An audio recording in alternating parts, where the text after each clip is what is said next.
Can the Houston Texans come all the way back and win the AFC South? We're going to explore that and a whole lot more today on the Locked On NFL Scouting Podcast.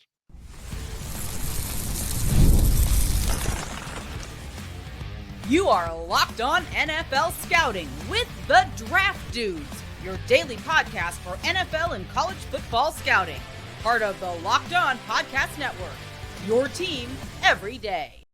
What's better than this? It's guys being dudes here on the Locked On NFL Scouting Podcast, part of the Locked On Podcast Network, now the #1 sports podcast network. We're the Draft Dudes. I'm Joe Marino from Locked On Bills. He's Kyle Crabbs from Locked On Dolphins, and we are your NFL experts here with you daily to talk team building across the league on the Locked On NFL Scouting Podcast with the Draft Dudes, part of the Locked On Podcast Network, your team every day. Want to issue a big thank you, shout out, and welcome to our everydayers, those of you who never miss a single episode. We appreciate y'all being here very, very much. Today's episode is brought to you by FanDuel. Right now, new customers can bet just $5. And if your bet wins, you're going to get $300 in bonus bets to use across the app. Joe, happy Friday. Happy Friday. Happy technically Wednesday, but it is our Friday. Yeah. And it's everybody who's listening, it's their Friday as well. So keep in mind, we have no idea what happened during those Thanksgiving Those games last night were great. Yeah, they were awesome. Great games. Joe Burrow, 300 yards.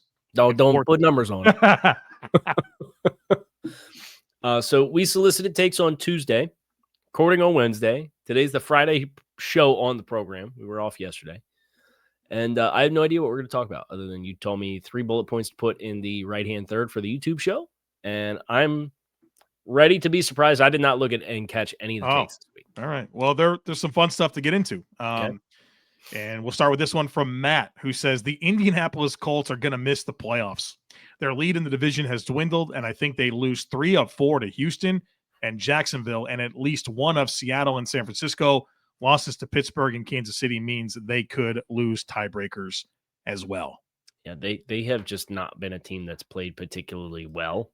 The DeForest Buckner injury feels like it's been a monumental one for them defensively. And then offensively, it's been congrats, you you bullied the Falcons the way that we thought you could. Ran for 323 yards. Took overtime to win the game. Right. 55 yards rushing against Pittsburgh, 74 against Kansas City. You're going to have some real deal fronts to have to deal with the rest of the way. And I think there's a 10-win team that'll miss the playoffs in the AFC. I think you had that take as well earlier in the week. Yeah. So I'm in on this take. I'm very concerned about the Colts right now.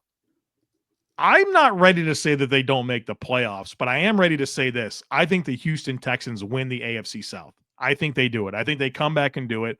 Their defense is unbelievable, and the ceiling of the team will be elevated when CJ Stroud's back. And I know that Davis Webb has done a great job of – is it Davis Webb? Davis Mills has done a good job of winning, right? The 3-0 under his starts, which is a big deal, including some late-game stuff that he was able to pull off. But I think those receivers are starting to get going a little bit here. You know, their offense was always going to take a little time with a new coordinator, a new offensive line, a new running back room, a new receiver room. But I think they do it. That's my take. I think they come back and win the division. Yeah, I think if you told me that Stroud is back, maybe not even against the Colts, but if you get Stroud back for Kansas City and then you go Arizona, Raiders, Chargers, Colts to finish the last 4, I think they're going to be a 10-win team, which is crazy because they started 1-3 and 0-3, really, before kind of climbing back into this position. And they've rode their defense a great deal of the way with all the multi-turnover games that they've had in this stretch.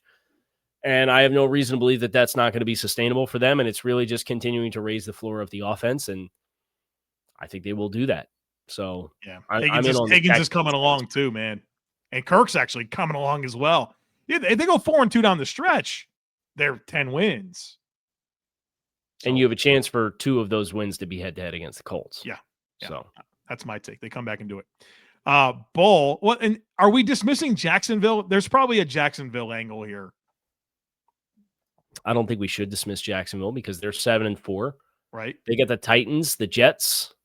They get the Titans twice in the Jets. Yeah, I mean, so that's probably 10. right there. That should be 10 right there. What's their other 3?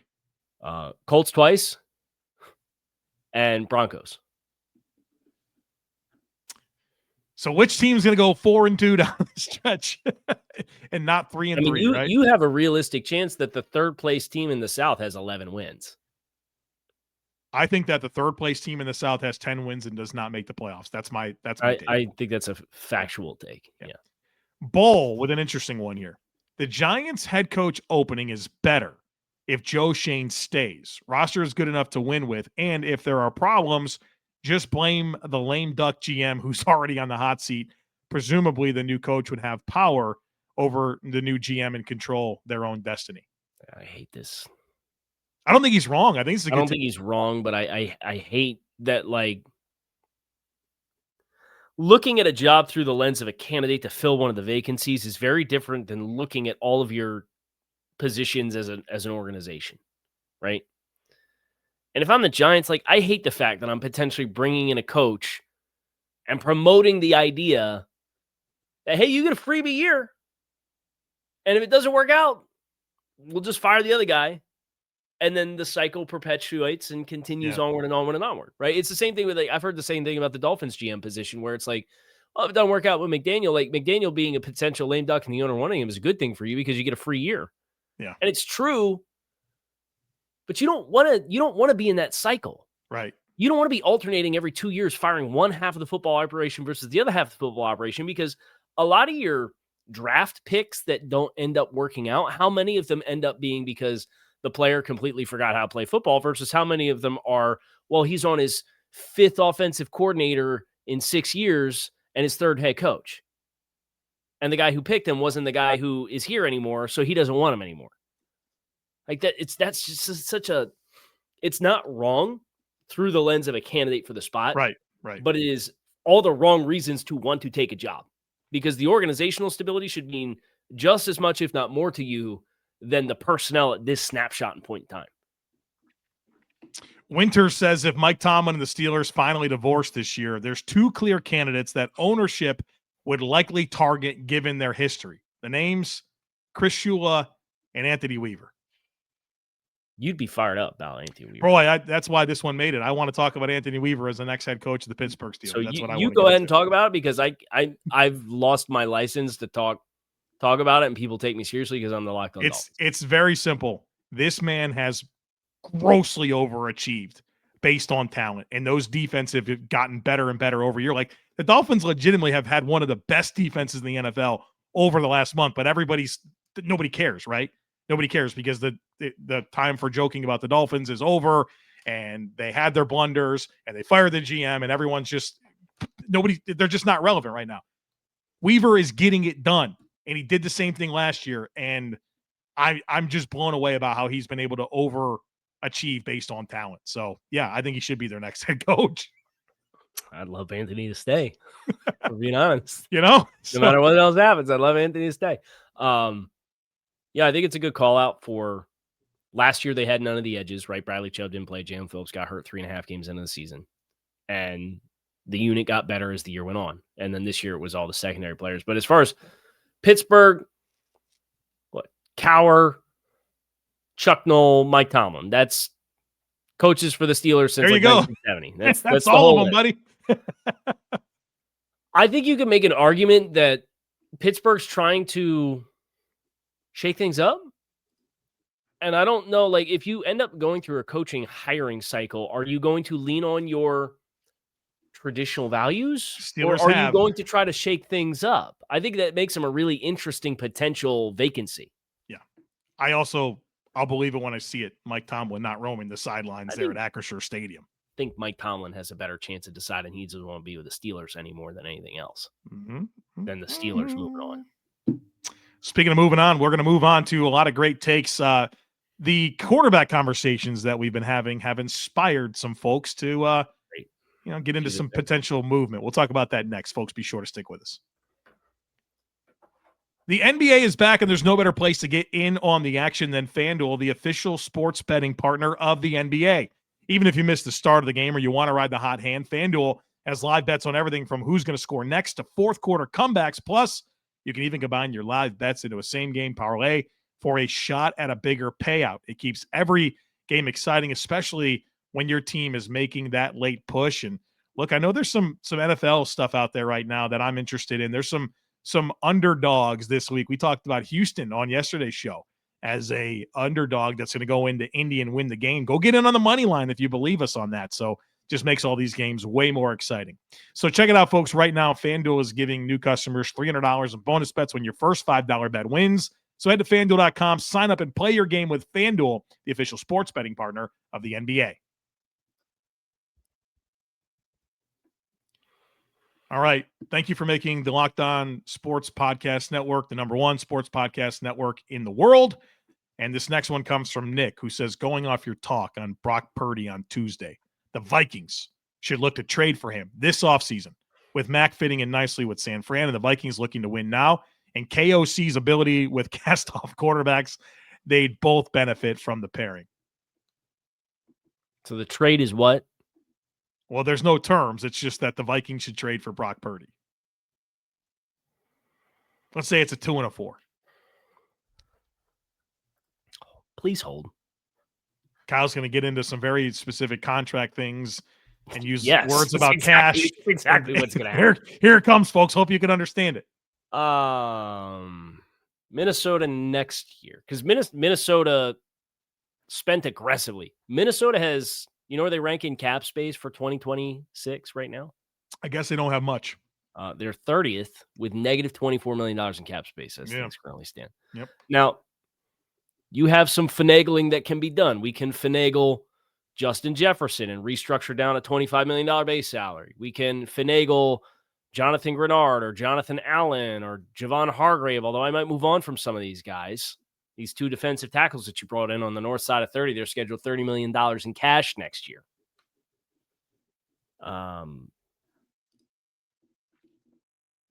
We can finagle Van Ginkel and Will Fries and Byron Murphy. So we have restructure potential.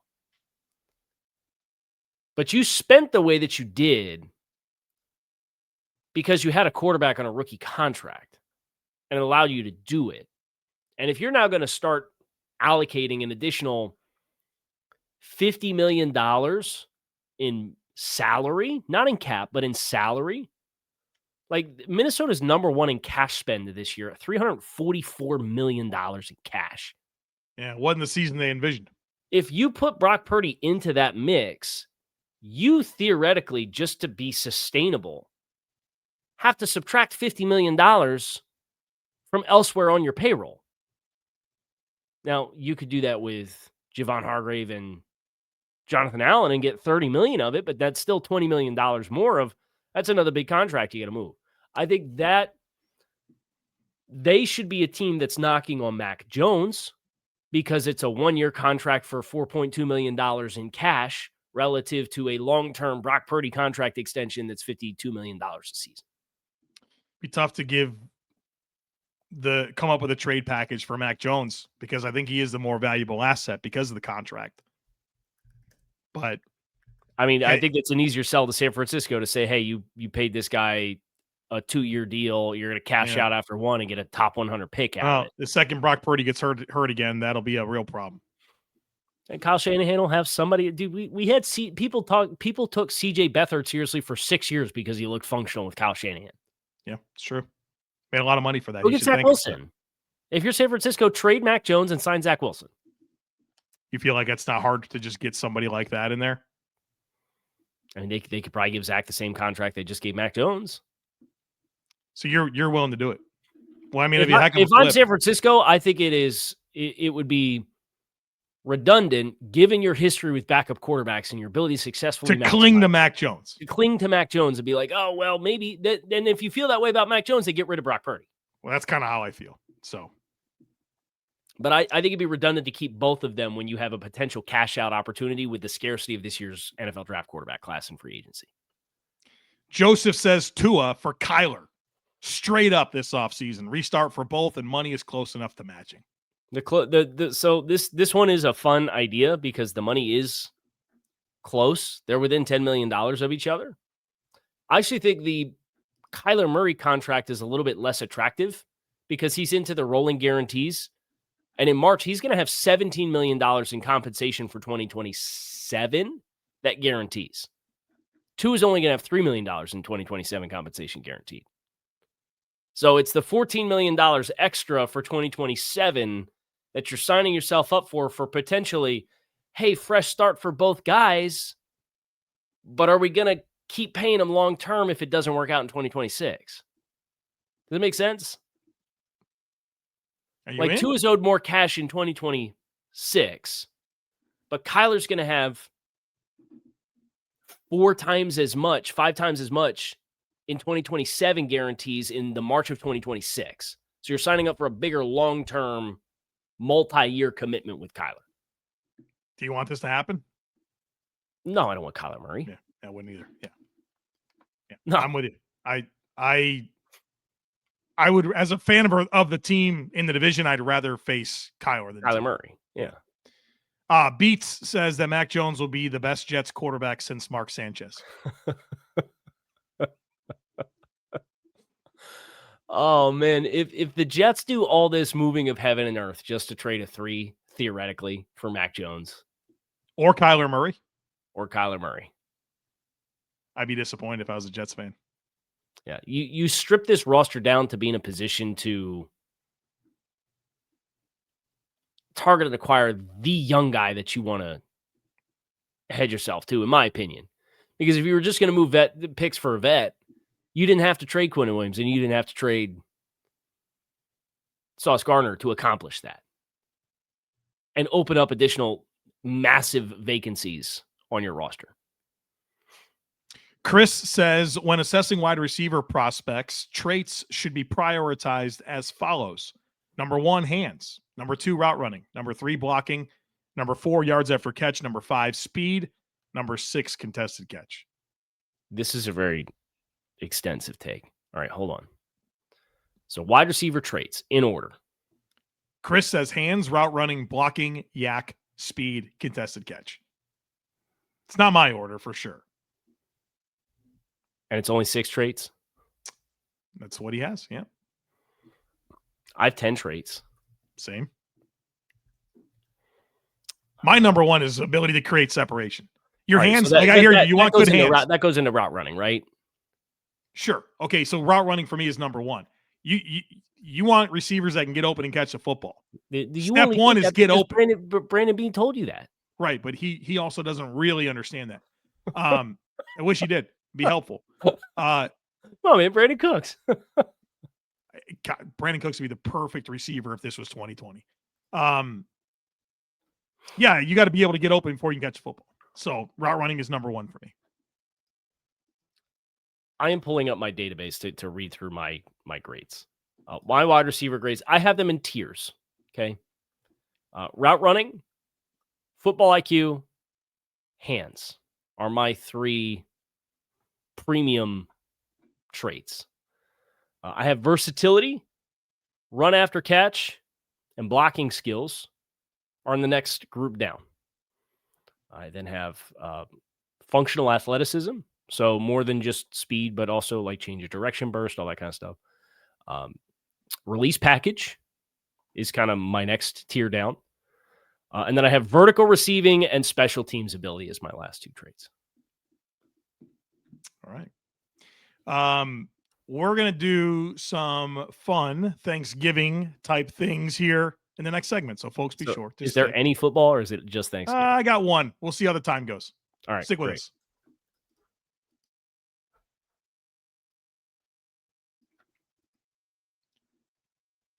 All right. Do you want the potential football one first? Let's do the football one. So once I unplug my brain from football stuff, it's unplugged. Max says the Bears could look to deal DJ Moore this offseason due to offensive surplus of talent and should explore using those picks in return to trade for a pass rusher. DJ Moore feels like a receiver that might get traded in the offseason, right? Yeah. I mean, I think it's the right window for DJ if you're Chicago to unplug and kind of have a transition, kind of like what Seattle did with Lockett and Metcalf. Yeah. I know those guys were in they were in different age brackets when they moved on from both guys. But I think you've got a player in Rome Odunze who clearing the way for him to kind of be the foundation of your passing game unquestioned and not have to assimilate multiple receivers. I don't know. I think I'm kind of getting indoctrinated with this idea that 2 superstar wide receivers is kind of a bad thing. It's kind of a what? It's a bad thing. And then somebody this week came out and said that having 2 superstar receivers is the cheat code in the NFL. Somebody meaningful that I don't remember who it was, but they said that. I mean, I think it is for quarterbacks, but I think it's redundant. And maybe it's just Miami's inability to solve their own problems, but we sat here for 2 years and talked about, teams are playing cover 2 and we need to figure out all the exotic cover 2. Yeah, it's hard to apply that to Miami because I don't think that having Tyreek Hill and Jalen Waddle was the reason that they didn't get over the hump. No, I agree with that, but their ability to manipulate defensive personnel and create more explosive plays in the passing game has been easier without Tyreek Hill. Understood. Because everybody kind of came out and said, "Here's the book on Miami." Well, maybe you want 2 different styles of receivers. We're gonna play. Right? We're gonna play light, and we're gonna play high on the roof, and we're gonna play 2 high shells. And like it didn't matter what down or distance it was. You could try anything. You were going to get a tailored specific game plan to you versus now, if you play 13 personnel, teams are going to play accordingly and you're more willing to run the ball. And then Waddle's second in the NFL since Tyreek Hill went down in 30-plus yard receptions. And we had a whole pity party for Tyreek Hill in September because he went a whole calendar year without 30-yard reception.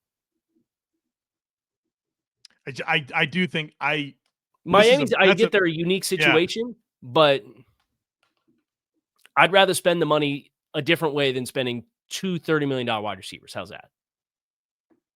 Sure. Yeah, of course. I agree with that too. All right. You got to find an economic second option there. Future Bills receiver, DJ Moore, obviously. He's next, right? And then you'll get Waddle like 8 years from now.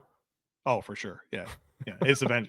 And Brandon Beane always goes back and gets the guys he tried to trade for. Diggs, Von Miller, right. Emmanuel Sanders. He always gets them. The ones that got away. Right? Yeah, he'll be there. I mean, he'll be 32, but he'll get there. Jalen Waddle will play for the Bills at some point in his career. Mark my words. Don't say that. If Brandon Beane, it'd be like you having to watch Thurman Thomas play for the Dolphins. Something I had to do. You got to watch Jordan Phillips play for the Bills, Kyle. I mean, how do you live? How do you even live? I'm happy with that one. Tyrell Dodson, right? Jordan Phillips and not Sewell Douglas. No, that one. That's the one I wanted. That's the one I wanted. Wrong Jordan Phillips. No, I know. The Dolphins fans probably don't trust me because I like Cam Smith, but I also did like Jordan Phillips. That's true. All right, we're doing Thanksgiving things for the remaining time. We'll work through these. Tua's burner says pumpkin pie is overrated. Apple or blueberry pie is infinitely better. It's the kind of take I would expect from Tua at a press conference with how he's done in front of the microphone this year. I vehemently disagree with this take. I like all of the pies, but I definitely like Thanksgiving pumpkin pie. Dan says Italian family should include a pasta dish along with traditional Thanksgiving dinner. We do. We do. We have rigatoni or sometimes a kugalugi, could have lasagna. You're going to have something there. So that does happen, Dan. August says the big 3, parentheses, Kyle helped Joe with the Avengers reference, of Thanksgiving sides is mac and cheese, stuffing, and mashed potatoes. I know that you're anti mac and cheese. I'm not anti mac and cheese. I don't identify it as a Thanksgiving piece. The big 3 of Avengers is Captain America, Thor, and Iron Man. We talked about that. The 3 best ones. We talked about that about a month ago on the show. And we did like a whole educational period on it. I can use deductive reasoning and figure this one out, though, So there's no sweet potatoes, like the sweet potato casserole or whatever. My wife makes amazing sweet potato casserole. That's on my big 3. Yeah, it's on my big 3 with stuffing. My wife had a Friendsgiving and she made it and she brought home like half the casserole. It was gone within 2 days. Did you just eat it out of the fridge? Kyle with a spoon, I've seen your habits, man. The big casserole dish. I just eat it out of the... Kyle, I think he just keeps a spoon in his pocket and then just opens the fridge and just starts eating stuff. It's an unbelievable situation. Pop some maple syrup in there. This is an unbelievable man. You know that get to know Kyle. That little like dish that you leave on top of like, You leave it next to the stove or on the stove, and then if you have like the big like wooden spoon or whatever when you're cooking, like and it's dipped in something, you just leave it laying on that. I know about that. Yeah, that's we've got my one. eating spoon. Just rests on that in perpetuity. Unbelievable. I always have an on-call spoon in the kitchen. I know. I've spent enough. I've got you figured out at least a little bit with this. Stuffing is on the big three though. Isn't? Is. Oh, absolutely. Yes. Stuffing it'd be sweet potato for me, and then do you have a third you have great conviction with? I would rather sweet potatoes than mashed potatoes. I mean, I've always talk about stuffed artichokes as something I enjoy for Thanksgiving, so I'd go with that. Okay. We'll finish with this one. Con, I hate this take, by the way. Jumping into a pile of leaves or snow is not fun. The leaves and snow get everywhere. You can potentially land hard on the ground, and worst of all, it's a one-time thing. You got to rebuild the pile after one use every time you want to do it. Maybe I'm just an old man, but I hate this take.